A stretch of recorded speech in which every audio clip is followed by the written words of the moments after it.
안녕하세요, 구독자 여러분. 유튜브, TV 등 각종 자극적인 미디어에 노출되어 있는 요즘 이런 시 한 구절 어떠신가요? 바쁜 사람들도 굳센 사람들도 집에 돌아오면 아버지가 된다. 어린 것들을 위하여 난로에 불을 피우고 그네의 작은 못을 박는 아버지가 된다. 김현승 시인의 아버지의 마음 한 구절입니다. 이 시만 읽으면 난로 옆에서 늘어지게 한숨 자고 일어난 것처럼 마음이 포근해지곤 해요.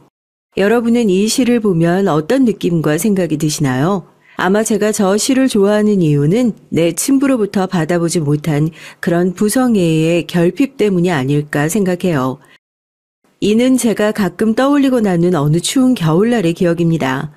엄마, 아빠 그리고 어린 전 일렬로 길을 걸어가고 있었어요.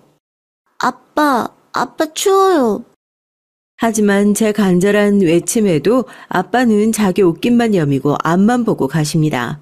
그런 6살 배기 딸이 안쓰러웠던 엄마는 자신이 입고 있던 남색 돗바를 벗어서 딸에게 덮어주셨죠. 하지만 얇은 골지 티셔츠 하나만 입고 있는 엄마를 보니까 미안하기만 했어요. 아기 동생이 뱃속에 있잖아.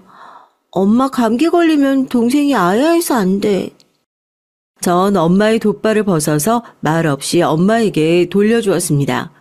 그때 엄마가 외투 없이 있던 것을 알게 된 아빠는 뒤돌아서 엄마에게 돗바를 입혀주었어요. 이 사람이 정신이 있는 거야 없는 거야? 감기약도 못 먹을 몸으로 이게 무슨... 날이 춥다. 넌 뒤처지지 말고 어서 따라와. 아빠는 엄마를 챙기면서 어린 딸에게는 그저 빨리 오라며 눈짓을 주었을 뿐이에요. 나에게 무관심하고 배려해주지 않던 아빠.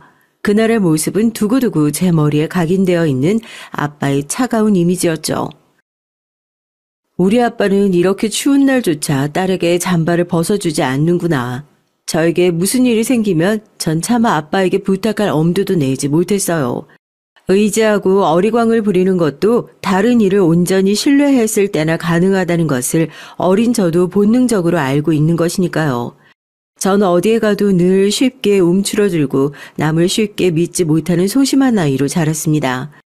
반면에 7살 어린 제 여동생은 저와 달리 구김살 없이 참 부침성이 좋은 친구였죠. 저에겐 멀게만 느껴지고 다가갈 엄두가 나지 않던 아빠에게 제 동생은 잘도 치댔습니다. 그래서 동생에게 질투심이 들었냐고요? 그건 좀 다른 감정이었던 것 같아요. 중학교에서 하교하고 집에 돌아오는 길에 저보다 10발자국 앞서서 걸어가는 아빠와 동생이 보였어요.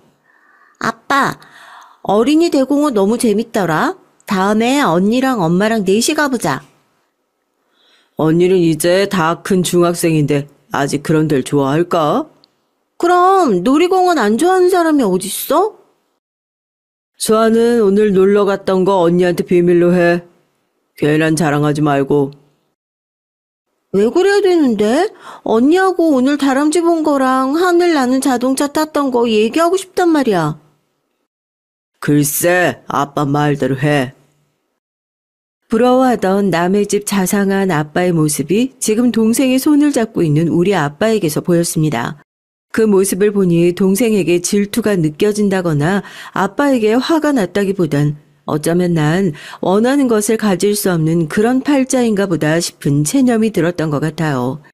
동생은 가족 한 사람 한 사람 모두에게 공평하게 사랑을 나눠주는 햇살 같은 아이였어요.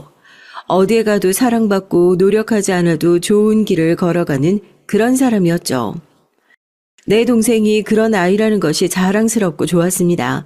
20살이 되던 해에 돌연 대학에 가지 않겠다고 동생이 부모님께 선언한 것도 저 같으면 꿈도 못 꿀 일이었지만 말이에요. 그렇게 동생에게 화를 내고 대학교에 가라고 강요하시던 아빠도 나중에 동생이 카페 차릴 때는 1억이라는 거금을 내놓으셨죠. 제가 회사에 취직해서 사회초년생이 되었을 무렵 동생은 바리스타 자격증을 공부하면서 카페에서 아르바이트를 하다가 제 자취집에 자주 놀러 왔어요. 언니, 나도 언니처럼 독립하고 싶다. 평생 원하는 것을 쉽게 얻는 너에게는 단순한 자취로 보이겠지만 나에겐 평생을 통틀어 겨우 하나 따는 진짜 내 것이다. 동생의 말에 빙그레 웃으며 속으로 이렇게 대답했죠. 아파도 안 아픈 척, 괜찮은 척, 참을성 있게 버텨온 저지만 아빠와 맞서 싸워 쟁취해낸 것은 딱 독립 하나였어요. 회사는 일산 근처라 집에서 출퇴근이 어렵다는 점을 내세워서 자취를 주장했고 반년 만에 아빠는 마지못해 이렇게 허락하셨습니다. 꼭 나가 살아야겠냐? 네가 집을 나간다고 하니 너희 엄마가 많이 서운해하더라. 얼굴이나 자주 들여다봐라. 나를 지지해주는 엄마가 있다지만 친정집에서 더 살다가는 숨이 막혀 죽을 것만 같았기에 취직하자마자 도망치듯 나와 살게 된 거죠. 언니가 나와서 살게 된 이유가 설마 남자친구랑 같이 사는 건 아니겠지? 어디 그 흔적 좀 찾아볼까나? 동생은 장난기 어린 눈으로 절 흘겨보면서 진짜 집 이곳저곳을 둘러보면서 동거인의 흔적을 찾기 시작했어요.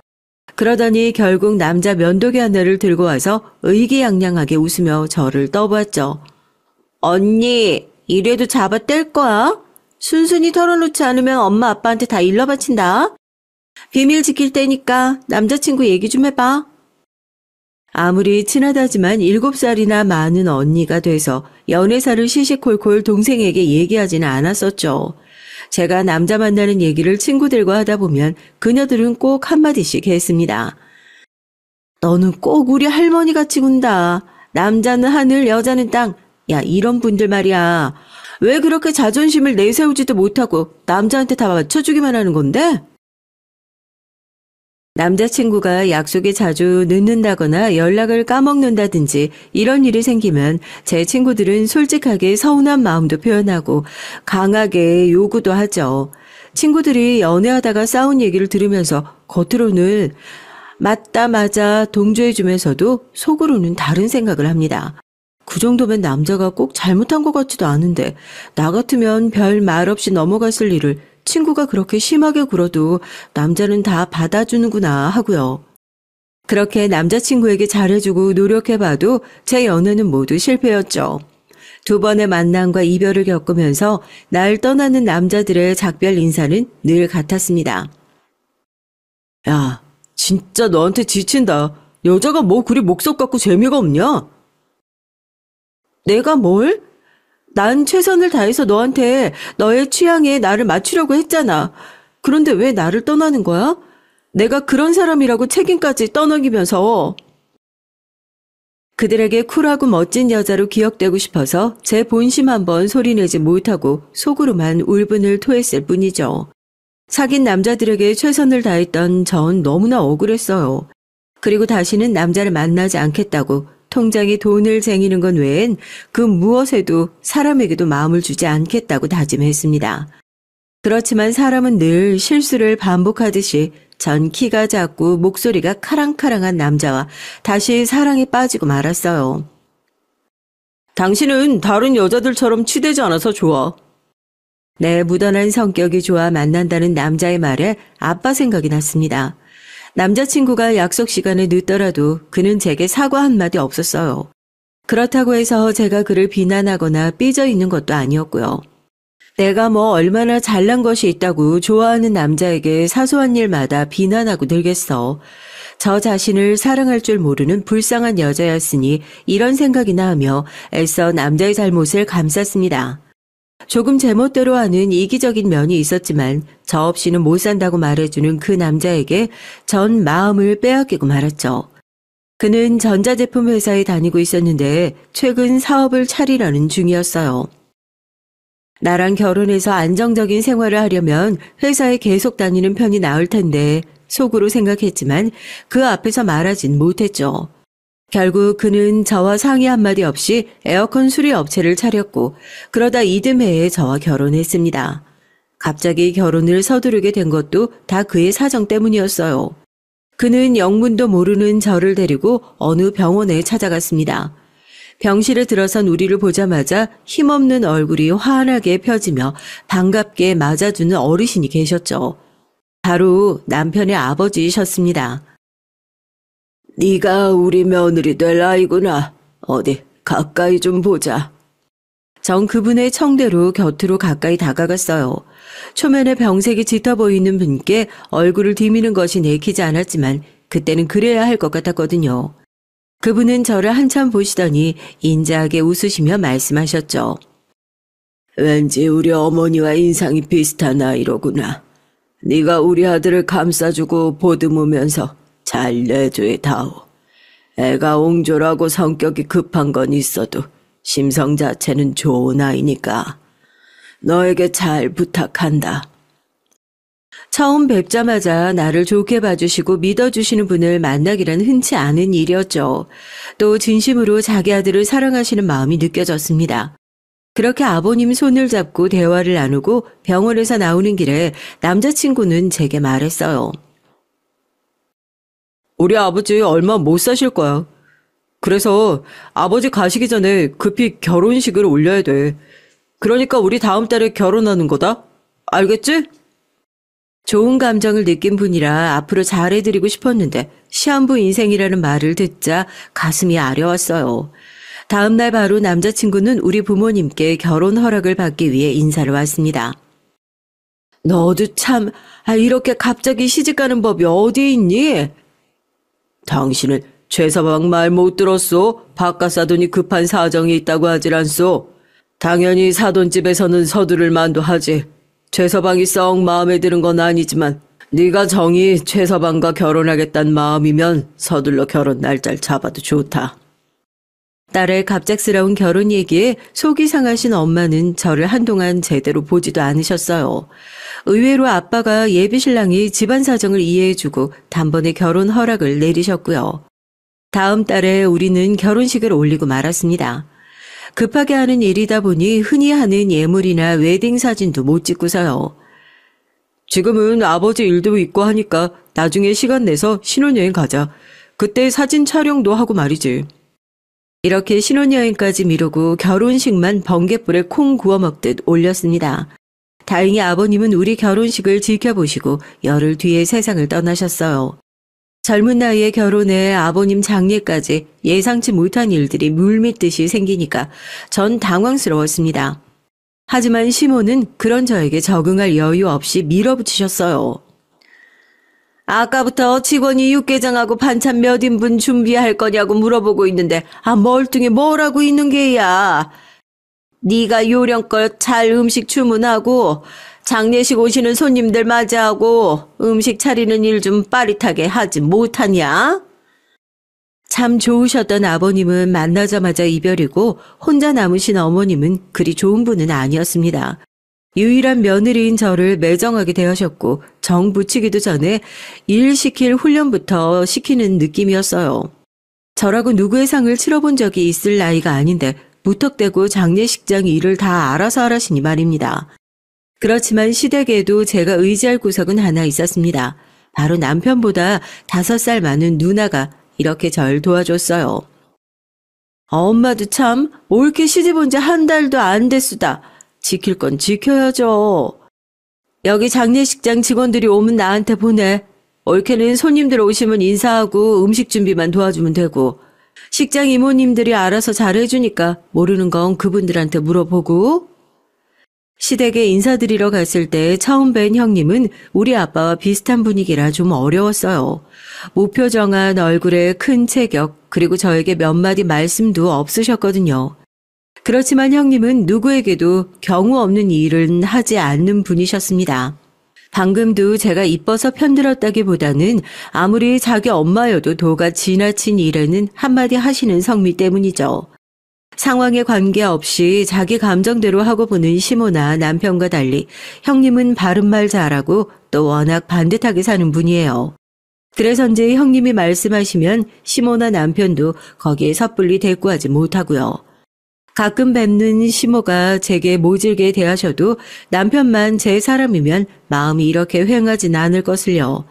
하지만 애를 낳고 난 뒤 남편은 눈에 띄게 변했습니다. 우와, 저 여자 허리 잘록하니 몸매 탱탱한 것 좀 봐. 저런 여자 남편 누군지 몰라도 진짜 부럽다.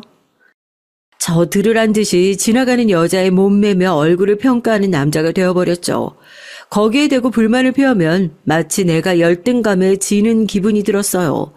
그래서 아무렇지도 않은 듯이 허리가 잘록한 대신 저 여자 남편은 여자 백도 사주고 운동하라고 돈도 많이 갖다 주겠지 뭐. 이렇게 비꼬는 것으로 제 억울함을 대신했어요. 수임 얘기 앞에서는 자기도 차마 할 말이 없으니까요. 마누라가 나이 먹더니 이제 돈벌레가 다 됐네.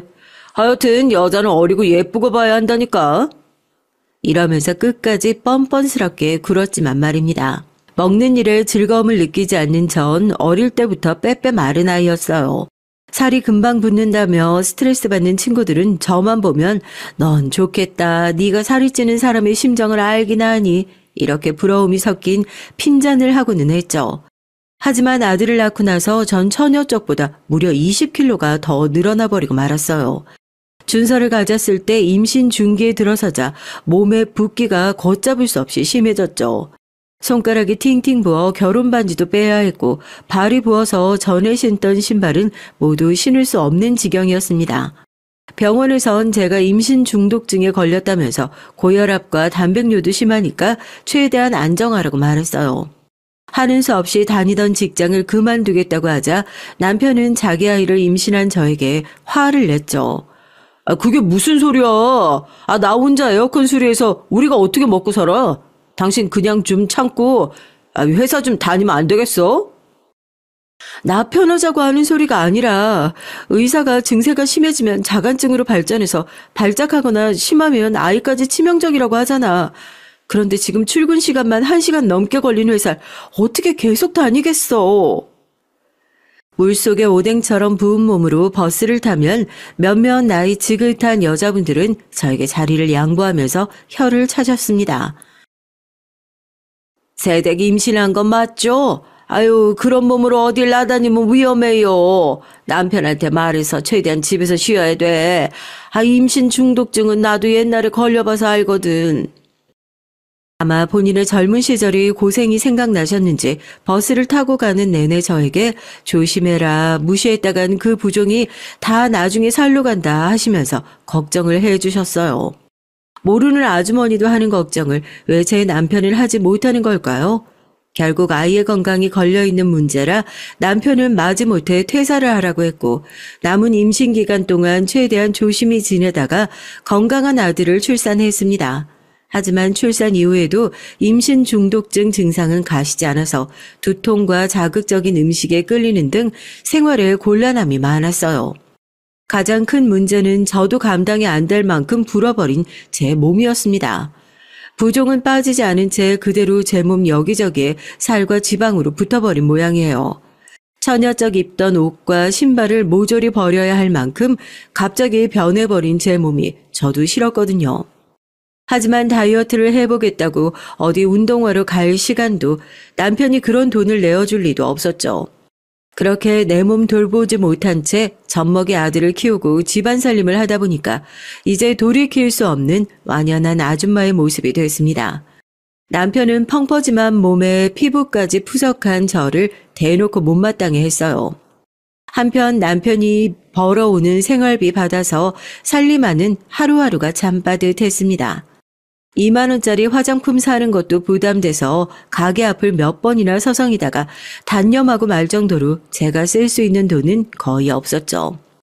가장이 돈 벌어와서 가족에게 쓰는 것이 무엇이 그리 불만인지 남편은 가계부를 매일 쓰고 자기에게 검사 맞도록 강요했습니다. 가계부 내역에 제 물건이나 애가 읽을 책 등이 있으면 잔소리 한마당이 시작됐어요. 이게 꼭 필요한 건 맞아?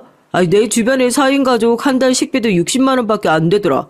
당신은 집에서 살림만 하는 여자가 좀 더 절약하는 법을 연구해야 할 거 아니야.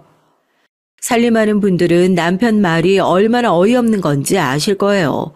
친정집이나 시댁에서 반찬이나 식재료를 보내주시는 집이라면 식비를 아낄 수 있겠지만 도리어 제가 반찬을 해드려야 하는 시댁이 있는 사정에서 아무리 아끼고 아껴봐도 저 정도의 식비는 말도 안 되니까요.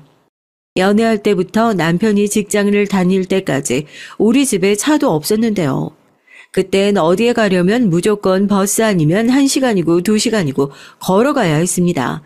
자기가 수리하는 일 때문에 작은 트럭을 샀다지만 업무용 외에 나들이를 가는 일에는 차를 쓰는 법이 없었죠. 기름값 주차비가 아깝다면서 말이에요. 여보, 나 어린 시절에 아빠 손잡고 놀이공원 못 간 한이 있어. 우리 준수에게는 그런 감정 느끼게 하고 싶지 않은데 같이 가주면 안 되겠어요? 운전만 해주고 당신은 놀이기구 안 타고 가만 있어도 돼. 기름은 땅에서 솟냐? 주차 장비는 또 얼마나 비싸고. 엄마가 돼서 그 비싼 놀이공원에 가자고 조르다니 참 철딱서니도 없다. 하는 수 없이 저 혼자 아들을 데리고 지하철 타고 과천 서울랜드에도 가고 버스 2번 갈아타고 용인 에버랜드도 데려갔습니다. 놀이공원 입장료는 비쌌지만 그곳에서 6시간이고 8시간이고 하염없이 있었어요. 그저 벤치에 앉아서 풍경을 가만히 보고만 있어도 어린 시절로 돌아간 기분이었거든요. 인색한 남편도 저에게 눈길 한번 주지 않고 동생만 데려가던 아빠도 그곳에는 없었습니다. 똘망한 눈으로 나만 바라보고 사랑해주는 우리 아들과 있으니 참 행복했죠. 그래서 제가 부업을 해서 돈이 좀 모이면 아들과 놀이공원 가는 것이 당시 저의 숨구멍이었습니다. 이제는 키가 저만큼 커서 학교에 다니는 우리 아들은 작년 어버이날 카드에 이렇게 썼어요.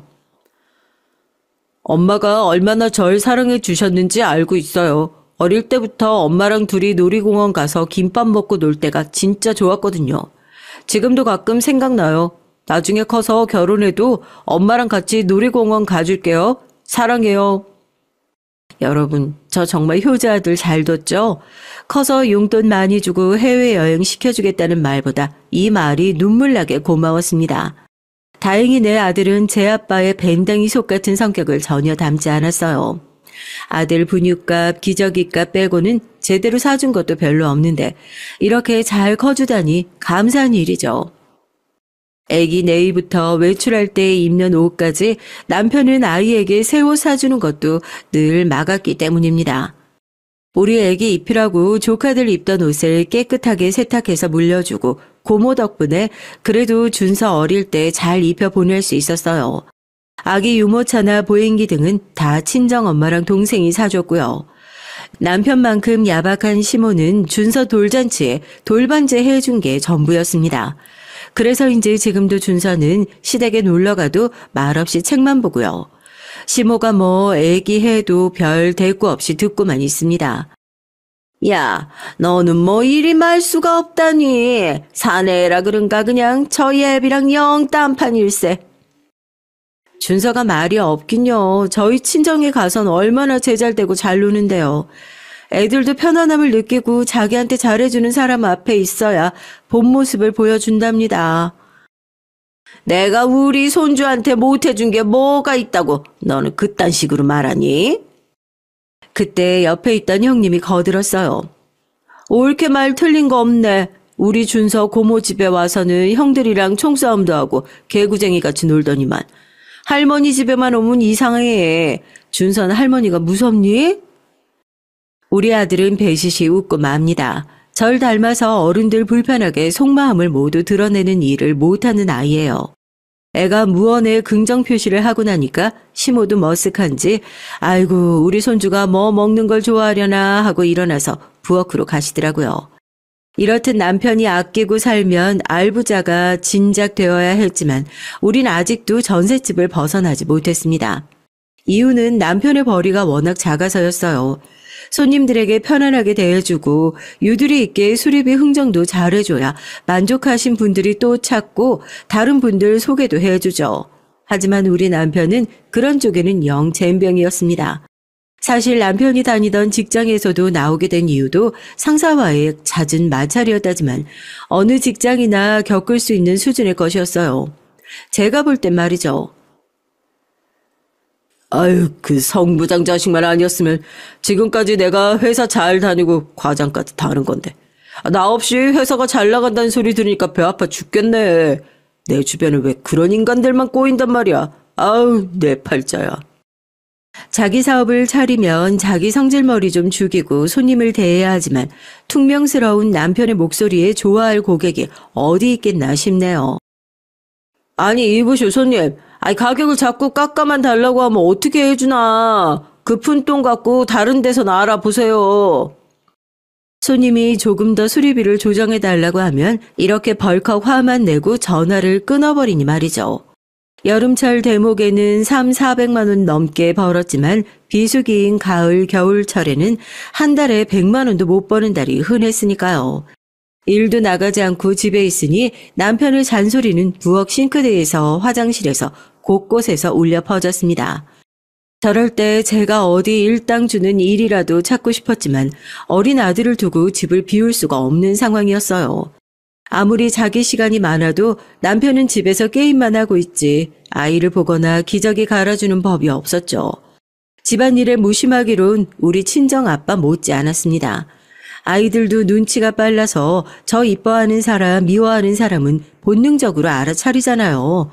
돌을 간 넘은 아들은 집에 아빠가 있어도 강아지처럼 저만 졸졸 따라다니고 저와 그만 놀자고 보챘습니다. 남편은 눈에 넣어도 아깝지 않은 자기 핏줄인데도 아이랑 놀아주거나 안아주는 법 없었기 때문이에요. 에이, 저리 가. 아유, 아빠 게임에 집중하고 있잖아. 그렇게 발로 싹 아이를 미는 꼴이 보기 싫어서라도 제가 더 아들을 끼고 있었죠. 제가 가장 괴로운 날은 경조사에 가야 할 때였습니다. 친구들 축의금은 7만 원 이상 해보질 못해요. 정말 친한 친구고 저를 도와준 친구의 결혼식 때 현금 20만 원을 인출해왔어요. 남편은 제 손에 들린 현금을 보더니 깜짝 놀라며 제 손을 찰싹 치더군요. 이 여자가 미쳤나? 아, 누가 축의금으로 몇십만 원이나 하냐? 당장 돈 집어넣지 못해? 남편이 건넨 7만 원에 제가 비상금으로 숨겨둔 돈을 합쳐서 15만 원짜리 봉투를 내미는데 제 자신이 그렇게 초라해 보일 수 없었습니다. 결혼식을 마치고 나중에 만난 친구는 이에 서운했던지 한마디 하더라고요. 나도 너 결혼할 때 30만 원 했는데 딱 절반만 보냈더라? 네 사정이 힘든 거면 이해하겠는데 우리 우정이 그 정도인 건 아니었으면 좋겠다. 친구가 착하고 좋은 사람이라 그 정도로 넘어갔다고 생각해요. 다른 사람 같으면 친구로서의 인연도 끊을 만큼 서운한 일이겠죠. 부모님 생신과 같은 날이 되면 정 고민되는 마음을 감출 수가 없었습니다. 신촌에서 카페를 하고 있는 여동생은 수입이 넉넉한 만큼 부모님 생신 때 용돈에 비싼 선물을 드렸어요. 동생보다 앞에 하던 뒤에 하던 너무 비교되는 손수건 세트나 스카프 같은 제 선물은 초라하기 그지없었습니다. 그래도 변변찮은 살림에 애썼다며 부모님은 서운한 내색 없이 제 선물을 잘 받아주셨지만 이번 일은 좀 경우가 달랐어요. 사실 우리 친정엄마는 5년 전 유방암 판정을 받은 이후 힘든 투병 생활을 해오셨습니다. 하지만 삶의 의지를 놓지 않고 병마와 싸워 결국 건강을 회복하셨죠. 다행스럽게도 얼마 전 병원에서 암 완치 판정까지 받으셨습니다. 그리고 긴 투병 생활로 지친 부모님을 위한 일을 해보자고 여동생이 제의를 했죠. 엄마 아프실 때 딸이 둘이나 있다고 해도 병간호도 잘 못해드렸잖아. 난 그냥 참 미안하고 마음 쓰리더라고. 대신 화려하고 멋지게 엄마 완쾌 축하 파티 열어드리는 거 어때? 그거 참 너무 좋은 생각이다. 언닌 내가 먼저 생각을 했어야 되는 일을 고마워. 고맙기는 형부 때문에 언니가 그럴 여유가 없다는 거 나도 잘 아네요. 괜한 신경 쓰지 말고 준비는 내가 알아서 다 할 테니까 언니는 그날 꽃다발이랑 정성 들여 쓴 편지만 준비해 오면 돼. 우리 조카랑 형부도 꼭 같이 오고. 동생은 제 사정을 뻔히 아는 아이였죠. 한참이나 어린 동생에게 형부랍시고 용돈 한 번 준 적 없으니 형부가 어떤 사람인지 제 동생이 모를 리 없습니다. 속은 깊은 아이라서 돈 드는 일은 자기가 알아서 하겠다고 제 부담을 덜어준 것이 고마웠어요. 하지만 곰곰이 생각해보니 지금 부모님께 쓰는 돈 좀 없다고 제가 뭐 큰일 나는 것도 아니고 남편이 뭐라든 내가 원하는 대로 한 번은 부모님을 위해 돈 좀 써야겠다 싶었습니다. 이런 결심을 하고서 처음으로 백화점에 가봤어요. 오랜만에 가는 백화점이니 어찌나 낯설던지 가기 전부터 괜히 주눅 들어서 가진 옷 중 제일 좋아 보이는 것으로 골라 입고 오랜만에 얼굴에 분칠도 해봤습니다. 그렇게 쭈뼛대며 백화점에 들어서니까 평일 오전 시간에 백화점은 사람도 별로 없고 참 한산하더라고요. 매장마다 입구에 서서 저에게 친절한 미소를 보내며 뭐 찾으시는 것이 있으실까요, 고객님? 하는 눈빛을 보내는데 전 부담스럽기만 했죠. 그러다가 엄마가 즐겨 입으시는 꽃무늬가 많은 옷 매장이 보였고 그 매장 직원분은 50대의 연세에 푸근한 미소를 가진 분이었습니다. 그분에게 이끌리듯 들어가서 뭐에 홀린 듯이 쇼핑백 하나를 들고 나와 버렸어요. 그저 엄마에게 어울릴 원피스나 하나 샀을 뿐인데 30만 원이 넘는 돈을 한 번에 쓰고 말았죠. 직원분은 제가 친근한 인상이라고 자기 딸이랑 닮았다며 직원 할인까지 해주셨지만 백화점 오시다 보니까 워낙 비쌌던 것이죠. 내가 미쳤지 미쳤어. 이거 어떡하면 좋아. 한 10만 원 선에서 사려고 했는데. 후회도 했지만 오랜만에 딸 노릇 좀 해보고 싶은 마음에 환불하지 않고 집까지 가져왔습니다. 그리고 남편이 보지 못할 곳에 선물을 꽁꽁 잘 숨겨뒀죠. 이제 남은 일은 남편에게 전송되는 카드 결제 문자만 처리하면 됐어요. 집에 가자마자 남편의 휴대폰을 뒤져서 그 문자만 골라서 삭제하고 나서야 전 안도의 한숨을 내쉬었습니다. 이쯤 되면 남편도 제가 큰돈 쓰고 쇼핑한 것을 모를 테니까요. 드디어 다가온 친정엄마 축하 파티 날 전 그 어느 때보다 어깨에 힘이 들어가고 웃음이 절로 났어요. 늘 나를 제일로 아껴주는 엄마에게 당당하게 선물을 드릴 수 있으니까요. 남편이 알아보지 못하게 백화점 쇼핑백이 아닌 보자기에 선물을 싸서 잘 들고 갔습니다. 센스 있는 내 동생은 엄마의 축하잔치에 최고급 출장 요리에 금색 풍선으로 거실 장식까지 해놓았고요. 우와, 우리 외갓집 맞나요? 미국 드라마에 나오는 파티같이 완전 멋있다. 어때? 우리 준서 마음에 드니? 이거 다 이모가 꾸민 거다. 풍선도 갖고 놀고 맛있는 거 많으니까 우리 조카 많이 먹어야 돼. 아들은 신이 나서 여기저기 돌아다니며 놀고 전 동생에게 참 장하다고 칭찬해 줬습니다. 아니 이게 다 얼마짜리야? 이게 무슨 돈지랄이람? 제 옆에서 이렇게 중얼거리는 남편의 찌질한 소리를 들은 사람은 다행히 저 하나뿐이었어요. 말 조심하라는 경고의 표시로 팔꿈치로 그의 허리를 찔러준 뒤 엄마를 보러 갔습니다. 암 진단받고 치료받으실 때만 해도 얼굴이 거죽과 붙어있다시피 하시던 분이 이제는 얼굴 살도 보기 좋게 붙어서 안심이 됐죠. 엄마가 이렇게 건강한 모습 되찾으시니까 제가 다 기뻐요. 정말 고생 많으셨고 축하드려요. 당당하게 준비했던 선물을 안겨드렸고 포장을 열어보신 엄마는 예쁜 꽃무늬 원피스를 보고 아이처럼 좋아하셨습니다. 저렇게나 좋아하시는데 진작 좀 해드릴 걸. 엄마의 모습을 보니 제 코끝까지 찡해왔죠. 그런데 남편이 저에게 따로 얘기 좀 하자며 어디 빈 방으로 데려갔어요. 야, 혹시 너 내 휴대폰 네가 건드렸냐? 일전에 땡땡백화점 결제 문자가 온 거 분명히 본 것 같은데 나중에 집에서 확인하니까 없어졌더라? 그래서 내가 오늘 카드사에 전화해서 물어봤지. 32만 7천 원? 뭐 하는데 그 돈 썼냐고. 설마 아까 장모님 드린 선물 그게 그 돈이었던 거야? 야, 나 혼자 힘들게 번 돈 겨우 네 애미 옷 산다고 30만 원이나 써? 장모님한테 네 애미라니. 당신 말 좀 심하네요. 그래, 처음으로 딸 노릇 한번 해보겠다고 30만 원 썼어. 그게 그리 고가운 일이라고 부모님 댁에서 지금 이럴 일인가요? 뭐? 이게 뭘 잘했다고 되들어.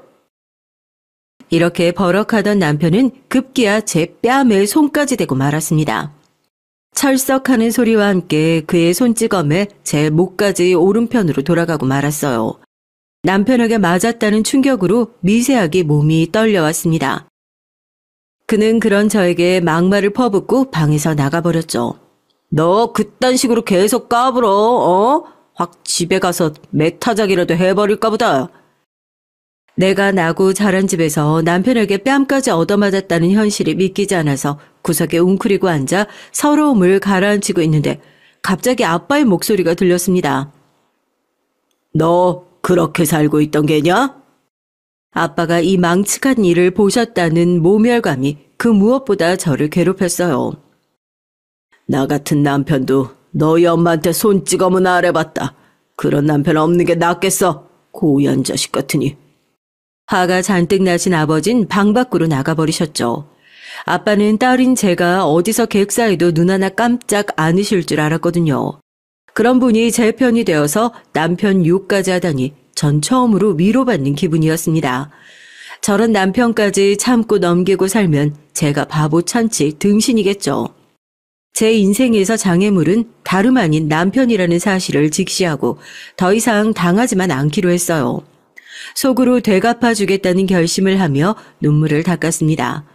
친정집을 나서서 집에 들어온 나에게 남편은 비아냥댔어요. 왜? 그 좋은 니네 집에서 아예 눌러 살지 그랬어? 나도 좋아서 집에 들어온 건 아니야.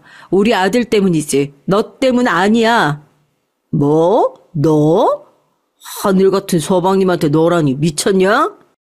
전 핸드폰 카메라를 켜고 그에게 들이댔어요. 그래, 앞으로 진짜 미친년이다 싶게 만들어줄게. 지금 촬영하고 있으니까 아까처럼 때려봐. 어디? 남편은 제 머리 위로 올렸던 손을 겨우 내리고 방으로 들어가 버렸어요. 하지만 이것은 시작에 불과했죠. 다음날 아침 식탁에는 준서가 좋아하는 소시지 볶음만 올려주었습니다. 야, 난 아침에 국 없이 못 먹는 거 몰라? 애밥만 있고 내 건 어딨어?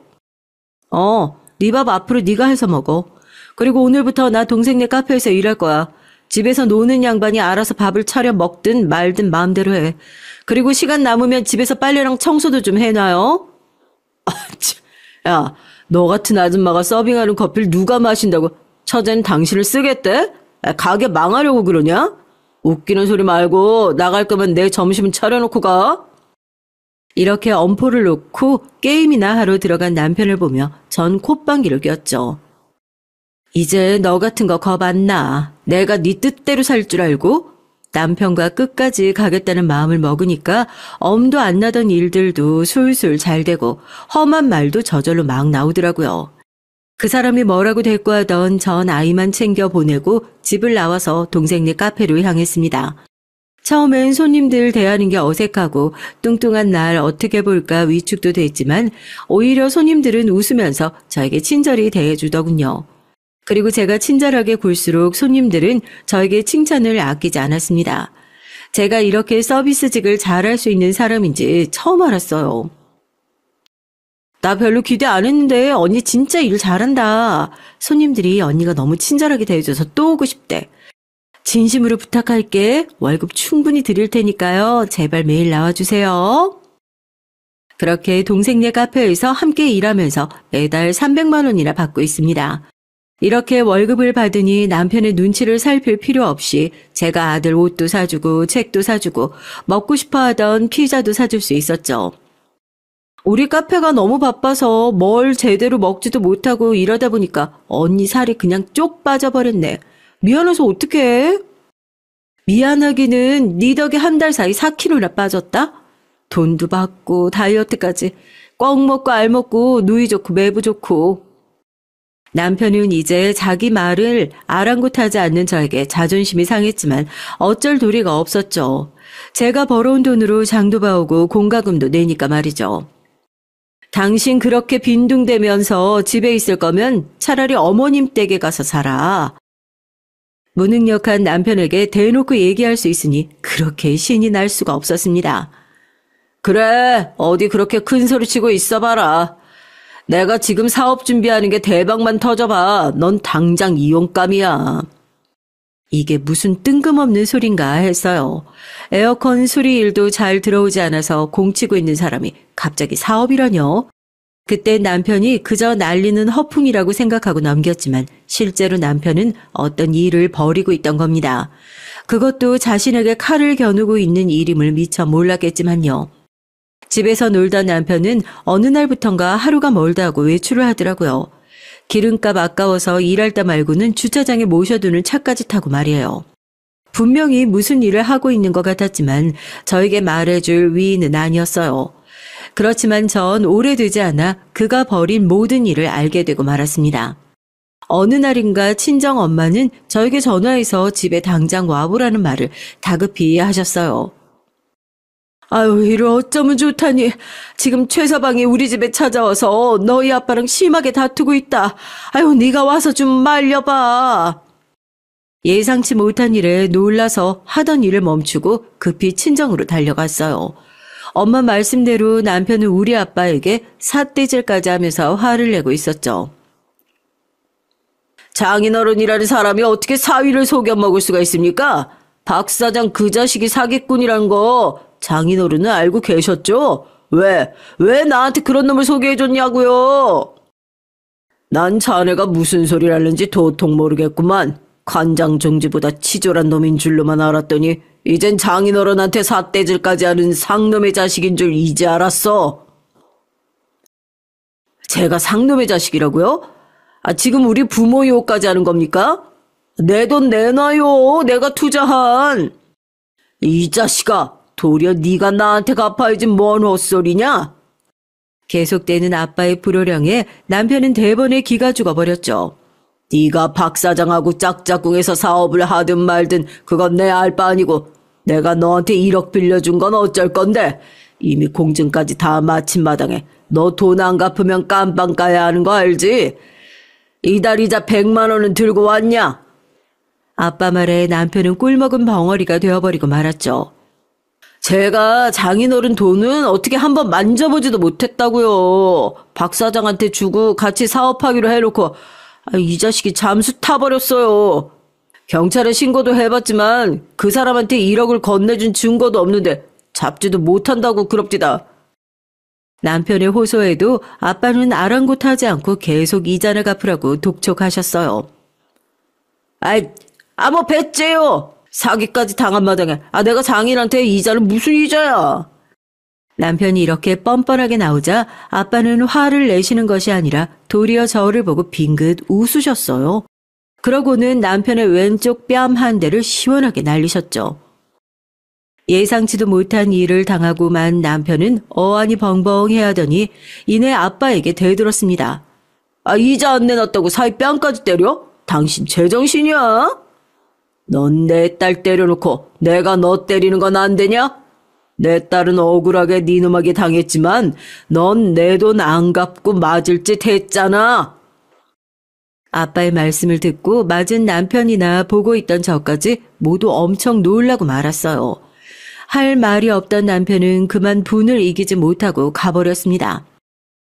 아니 여보, 최서방한테 지금 무슨 짓을 하신 거예요? 아무리 화가 나도 그렇지 하물며 사위한테. 다 일부러 한 것이오.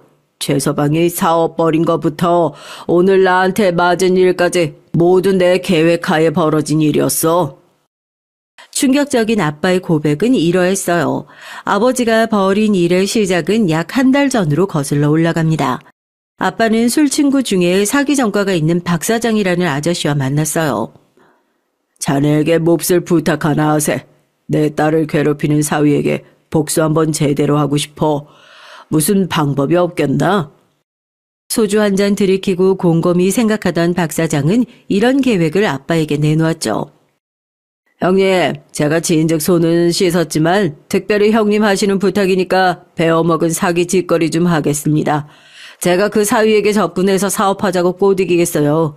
사업하자면 자금이 필요할 텐데 형님을 찾아가서 돈을 빌려오라고 해놓을게요. 일단 매달 1%의 이자만 요구하면서 사위에게 스스럼 없이 돈을 빌려주십시오. 단 꼭 빌려줄 돈은 계좌 이체를 하고 공증까지 받으셔야 합니다. 나머지는 제가 알아서 하겠습니다. 박 사장의 말대로 남편은 그의 술수에 넘어가서 사업하겠다며 아빠에게 와서 손을 벌리기까지 한 겁니다. 하지만 박 사장은 사업자금으로 건넨 남편의 돈을 모두 현금으로 요구했어요. 어디에도 자신이 받은 흔적도 없이 계약서조차 없이 말입니다. 남편은 박 사장의 말대로 1억이나 되는 돈을 줬고 바로 다음 날 박 사장은 사라지고 말았던 거예요. 속았던 사실을 알게 된 남편은 그날부터 박 사장을 찾아다녔지만 그런 사기꾼을 어디 쉽게 잡겠어요.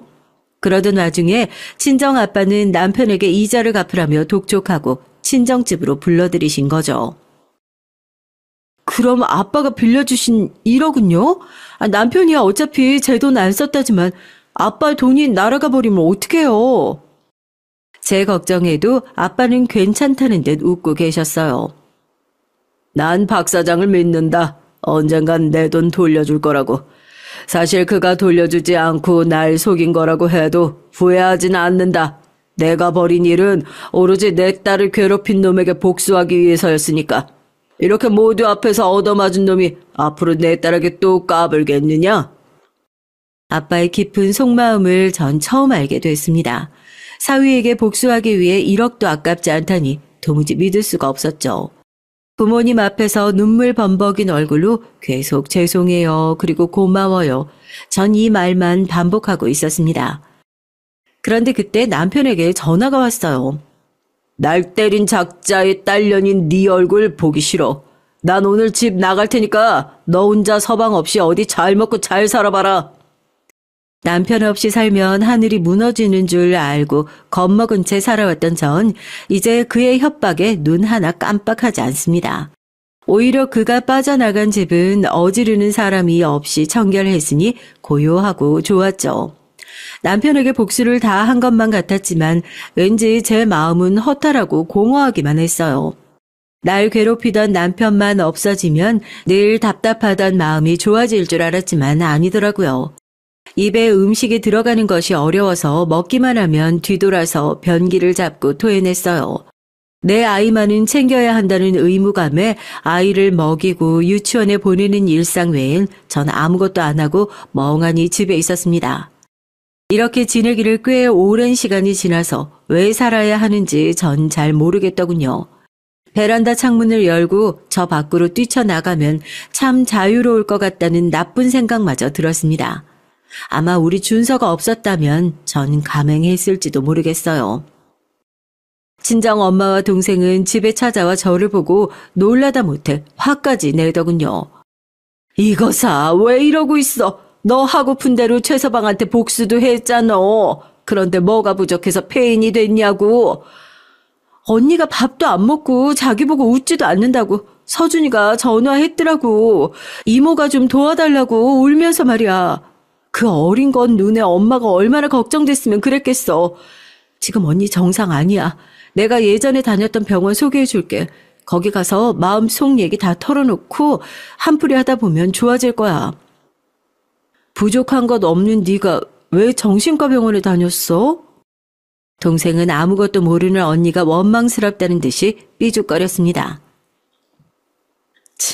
언니는 나라고 세상 사는 게 꽃밭인 줄로만 알아? 세상사 힘든 거 다 알고 몸으로 겪고 있는 어른인데 마음의 상처가 왜 없겠어. 20대 초반에 대학 포기하고 내 가게 차리기까지 그 몇 년간 난 죽을 듯이 힘들었다고. 그때 언니는 나보다 더 지친 얼굴이라서 차마 내 고민 얘기하지 못했지만 말이야. 전 정말 바보였습니다. 늘 동생은 꽃길만 걷는 줄 알았고 고난 없이 사는 줄로만 착각했어요. 얼마나 제가 죽상을 하고 있었으면 동생이 언니한테 자기 힘든 일도 털어놓지 못했을까요? 동생의 얘기대로 전 정신과에 용기 내어 가봤습니다. 처음엔 낯선 사람에게 제 속을 온전히 다 보여주는 것이 무서웠어요. 하지만 의사는 편안하게 절 이끌어줬고 어느덧 제 마음과 제 인생 모든 것을 얘기했습니다. 수정님은 그동안 너무 억누르고만 살았군요. 의지나 감정 그 모든 것을 참고 내 것이 아닌 양 부정하는 것에 익숙해져 버려서 무엇이 내 진짜 감정인지도 분간이 안 갈 만큼 말이에요. 딱 이 한마디 말을 듣자마자 속에서 뜨겁게 물컹한 무엇이 타고 올라오는 기분이었습니다. 그리고 저도 모르게 눈물을 흘리고 말았죠. 전 그렇게 일주일에 한 번씩 병원에 가면서 차차 마음을 치유해 갔습니다. 사연을 듣고 계신 여러분 중에 마음속 짐이 힘든 분이 있으시다면 어려워 마시고 좋은 병원에 가보시기를 조심히 추천드려 봅니다. 처음 가는 발걸음이 어려워서 그렇지 막상 저처럼 큰 도움을 받을 수도 있으니까요. 거친 파도에 시달리던 제 마음이 잠잠해져 버린 건 비단 병원의 도움 때문만은 아니었습니다. 아빠에 대한 그리움과 원망으로 인생을 망치고 있던 저인데 이번 일을 통해 아빠의 진심을 조금이나마 알게 된 것이 컸어요. 너희 아빠가 젊을 때 너에게 좀 정 없이 굴었던 건 맞아. 실은 그때 아빠에게 말 못할 힘든 일이 있어서 자기 딸에게 상처 준 것도 모른 채 지냈던 시절이라 그렇단다. 엄마랑 둘이 있을 땐 딸들이 밤 늦게까지 집에 없으면 걱정된다며 날 채근하던 양반이야. 표현을 안 해서 그렇지 늘 너희들 걱정밖에 없는 분이지. 엄마도 너희 아빠를 다시 봤단다. 암에 걸린 날 간병인에게 맡기고 병원 한번 안 놓을 줄 알았던 양반이 매일 밥 때마다 와서 내 옆에서 같이 밥 먹어주더라고. 도시락 싫어하는 양반이 자기 김밥 싸서 내 옆에 앉아서 우적우적 말없이 먹는 그 모습이 얼마나 든든하든지. 최서방에게 모진 일을 당한 걸 눈으로 보고 나서 그 집안에 널 시집 보낸 걸 후회하면서 밤잠도 이루지 못하셨지. 속으로 널 참 많이 사랑하는 분이셔. 네가 아빠 마음 알아줬으면 좋겠다. 제가 못난이에 속 좁은 사람이라 아빠를 오해하고 살아왔다는 걸 이제야 깨닫게 됐어요.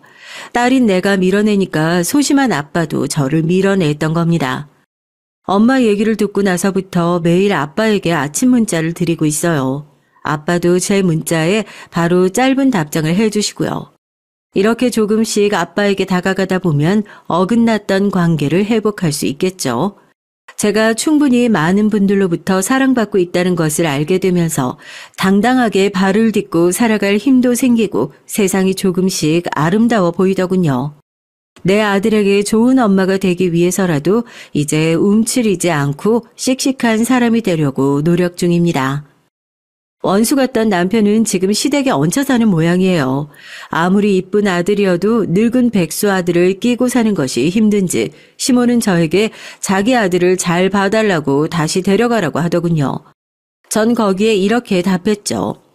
어머님, 하자 있는 남자 이미 반품했어요. 다시 받지 않을 테니까 평생 끼고 사세요. 라고 말이죠. 시모에게 구박받은 남편도 슬슬 눈치를 보면서 우리 집에 기어 들어오려고 하지만 절대 허용하지 않을 겁니다. 아빠 말씀대로 이혼하려고 준비하고 있어요. 이혼이 또 다른 두려움이지만 더 나은 삶을 살아보고자 저답지 않게 한번 버둥대 보렵니다. 이혼을 앞둔 저에게 해주실 조언이 있으시다면 무엇이든 좋으니 댓글로 남겨주세요. 아울러 저의 어두운 터널 같은 사연을 함께 해주신 여러분께 무한한 감사의 말씀을 드립니다. 또 이곳에 사연을 보내게 된다면 그때는 더 밝고 힘찬 얘기로 인사드리고 싶네요. 그럼 다시 뵐 때까지 모두 안녕히 계세요. 안녕하세요. 고민하다가 용기를 내어서 제 얘기를 언제나 즐겨 찾고 있는 톡톡 사연에다가 사연으로 신청을 해봅니다. 제가 자식이 둘인데 그간 자식들과 친하고 편하게 지내는 엄마라고 스스로 자부를 해왔건만 어제는 오랜만에 둘째하고 서로 언성을 높이며 싸웠어요. 아유, 자식 농사라는 것이 결코 쉽지가 않네요. 세상에 그 어떤 것보다도 제 마음대로 안 되는 게 바로 제 배로 낳은 제 자식들 같습니다. 제 친정 엄마의 심정을 이제서야 조금은 알 것 같다 할까요? 그렇다 해도 친정 엄마께서 자식 문제로 마음 고생하신 것에 비하면 전 아직 아무것도 아닐 듯 싶네요. 제가 아직 지금처럼 눈가에 자글자글한 주름이 잡히기 이전의 일이었습니다. 전 남편과 우연히 만남을 가졌다가 그대로 연인으로 관계가 발전했고 서로 잘 맞아서 시간이 지나자 결혼까지 꿈을 꾸게 됐죠. 사실 전 남편 말고 다른 남자를 주선받기로 했었고 그건 남편도 마찬가지였는데 상황이 기가 막히게 꼬이게 되면서 잘못 서로를 만났던 거예요. 잘못된 만남이 불러온 특별한 인연이었죠. 그래서 저와 남편은 더욱 서로에게 급속도로 빠져들었던 것일지도 모르겠습니다. 하지만 시댁에서 전 환영하지 못했어요. 우선은 시어머니께서 절 마음에 안 들어 하셨거든요. 네 동생은 그렇다고 쳐도 너는 장남인데 이러면 안 되지. 네가 집이 있고 땅이 있는데 그렇게 잘난 사내가 만나서 결혼하겠다는 여자가 고작 저런 거냐? 우리 집안 장남이 나를 이렇게 실망시켜도 되는 거니?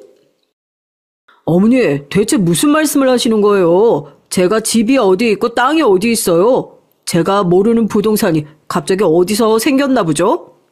왜 없어? 넌 장남이니까 이 집이 훗날 네 집이 되는 거고. 그리고 조상 땅인지 나발인지 하는 거. 그 외에 그거 있잖아. 전 또 무슨 말씀 하시나 했더니 그런 거였어요? 어머니하고 아버지 집이지 이게 어떻게 제 집이에요. 그리고 그 땅 저희 집에 몫이 떨어질지 장담도 없고 완전히 기약이 없는 얘긴데 그걸 두고 제 땅이라니 그건 아예 말장난도 안 됩니다. 어머니 진짜 이러실 거예요? 아이고, 그게 아니라, 너는 왜 나한테 화를 내고 그러니? 내가 이 얘기까지는 안 하려고 했는데, 걔는 어쨌든 아니올시다, 야. 왜냐하면, 우리 지역 최고 무당이 정확히 그렇게 말씀을 하셨으니까. 그러니까 어쩔 수 없는 일이다. 뭐라고요? 무당? 어머니, 설마 또 그 무당한테 찾아가서 돈 갖다 바치신 거예요? 제가 여태까지 제발 그런 짓 좀 하지 마시라고 간청드린 것만 해도 10번은 더 될 겁니다. 그 무당이 대관절 뭐길래 제 결혼을 반대한다고 해요. 무슨 상관이 있어서요? 너 그걸 그렇게 가벼이 여길 게 아니야. 내가 예전부터 그랬잖아. 그 무당 덕분에 내가 옛날에 큰 화를 당할 뻔했던 걸 면했다고. 보통 용하신 분이 아니야. 네 누나가 늦게 결혼한 거랑 결혼하자마자 임신한 것도 그 무당이 기가 막히게끔 다 맞췄다니까. 시어머니께서 저를 반대하시던 큰 사유로는 두 가지가 있었습니다. 첫 번째론 바로 무당 때문이었죠. 동네에서 그 무당을 신봉하는 무리가 있었는데 시어머니께서 그 안에 포함되어 있었답니다. 그 무리는 모였다 하면 무당의 용함을 논했으며 각자의 시댁과 며느리 등을 욕했어요. 그런 재미로 명맥을 이어가는 모임이었죠. 참고로 제가 이 모임을 정말로 치가 떨리게 싫어합니다. 가뜩이나 시어머니께서는 각종 미신을 잘 믿으시고 여러 가지 감언이설에 휘둘리며 쉽사리 흥분하시는 분인데 그런 모임 때문에 시어머니의 특성이 더욱 활활 타오르는 게 분명했거든요. 무당 핑계를 대셨으니 그건 즉 모임분들도 하나같이 저라는 존재를 반대하는 것에 한 목소리를 내고 계신다는 것이었는데 저와 남편은 몹시 난감한 상황이었죠. 그때 상황을 단박에 정리하신 분이 계셨습니다. 뛰는 놈 위에 나는 놈이 있고 미친 놈이 있으면 더 미친 놈이 있는 법이라고 하잖아요.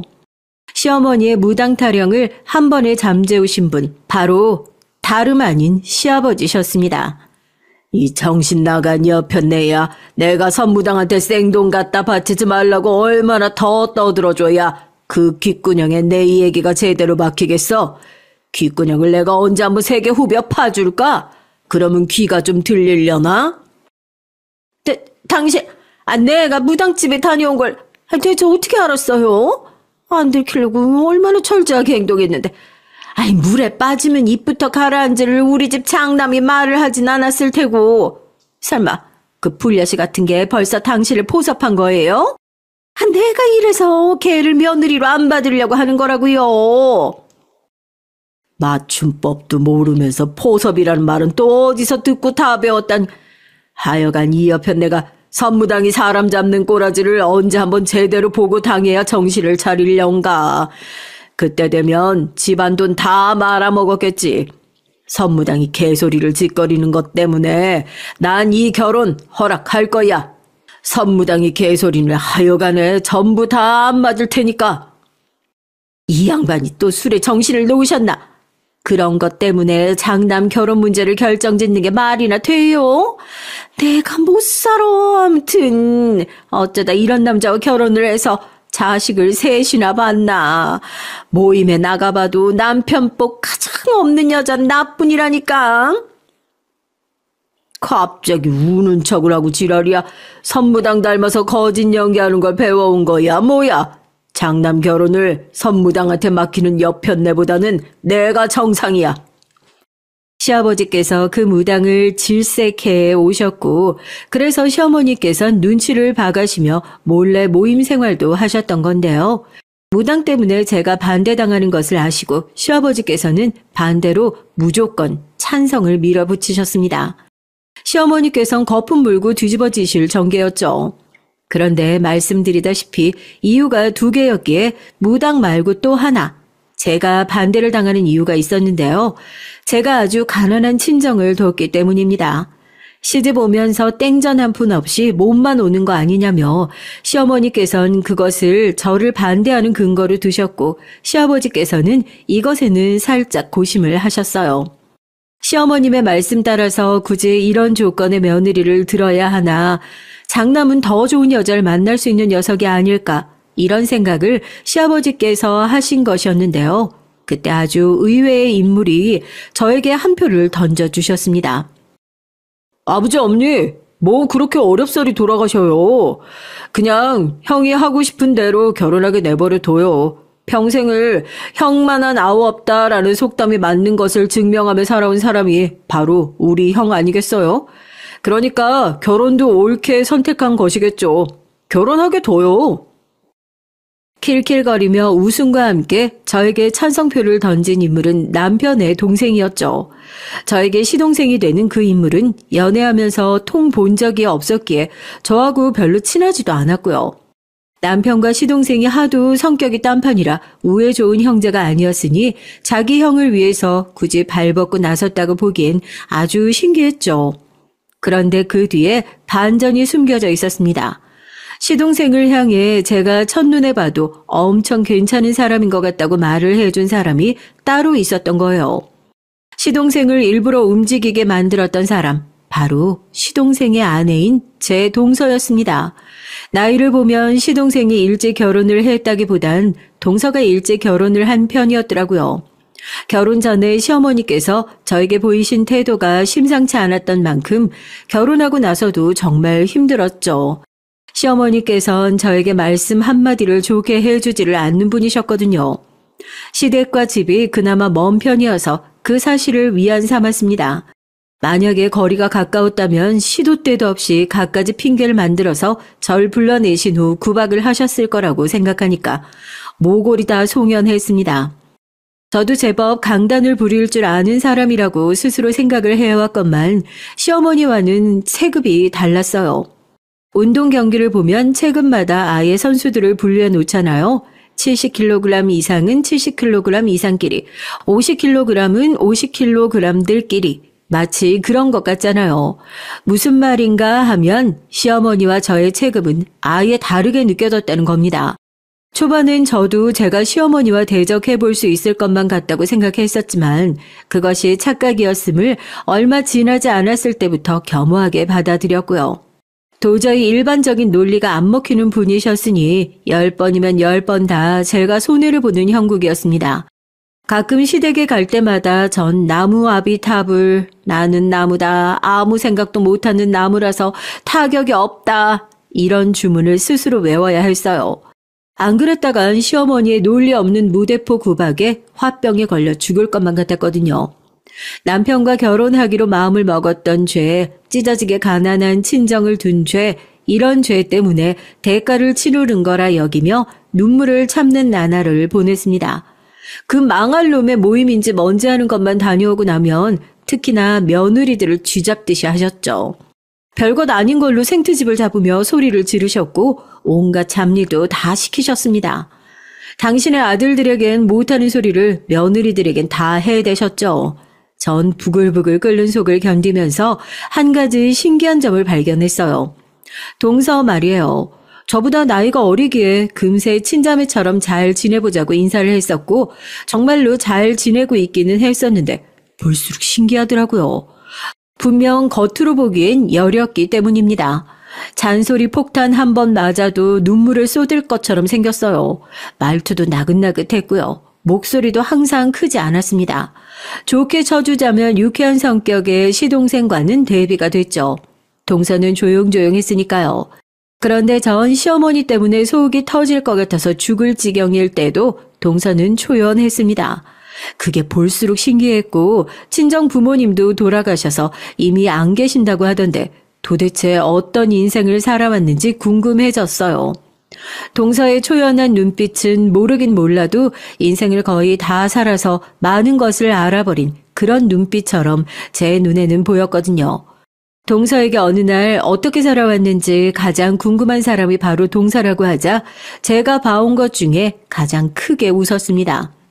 제 말이 웃겨서 웃는 거냐고 했더니 그게 아니라 제가 자기에 대해 궁금해하는 것이 즐거워서 그랬다고 했어요. 동서는 저를 처음 봤을 때부터 마음에 들어 했다네요. 무당 얘기를 시아버지께 흘렸던 것도 그 범인은 동서였던 거예요. 안 그랬으면 제가 시어머니의 반대에 부딪혀 끝내 결혼의 문턱을 못 넘을 것 같아서 그랬다고 했습니다. 제가 그 비화를 듣고 깜짝 놀랐죠. 설마 뒤에서 동서가 그런 일을 행했을 줄이야. 그것보다 전 결혼 전에 시댁에 들을 때 동서를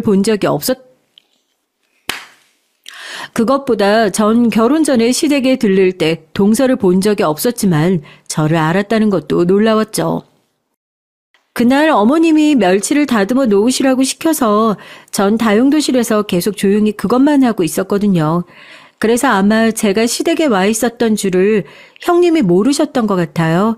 전 아주버님께서 데리고 오셨다는 분이 어떤 분인지 너무 궁금한 나머지 몰래 거실 쪽을 엿봐서 형님을 진작 확인했었지만요. 어머, 그랬었어? 난 전혀 몰랐어. 근데 동서, 내가 알면 알수록 의외성이 엄청 많이 보이는 사람이 바로 동서 같아. 본인도 그렇게 생각하지? 어린 시절도 왠지 비범했을 것 같아서. 어린 시절이요? 그냥 평범했어요. 그래서 어렸을 땐 집이 무척 행복했던 것 같아요. 어린 시절의 기억이 인생에서 가장 행복했네요. 형님은요? 어릴 적에도 지금처럼 인상이 좋고 수다분하셨을까요? 아이, 내가 무슨 인상이 그래. 동서, 지금 나 놀리는 거지? 난 서글프게도 예나 지금이나 친정이 찢어지게 가난했기 때문에 별다른 어린 시절 추억은 없는 것 같아. 배고프고 힘들고. 그런데도 부모님께는 투정 부리기 싫으니까 자식들끼리 똘똘 뭉쳐서 배고픈 걸 잊고자 농담 따먹기나 실없이 해대고. 그런 일상이었지 뭐. 거의 매일 비슷했어. 아, 맞다. 형님은 친정 형제분들이 있으시다고 그랬죠. 오남매시잖아요. 좋겠네요. 너무 부러워요. 아유, 뭐가 부러워. 오남매 전부 성공 못하고 지지부진하게 사는 것도 제주라면 제주다.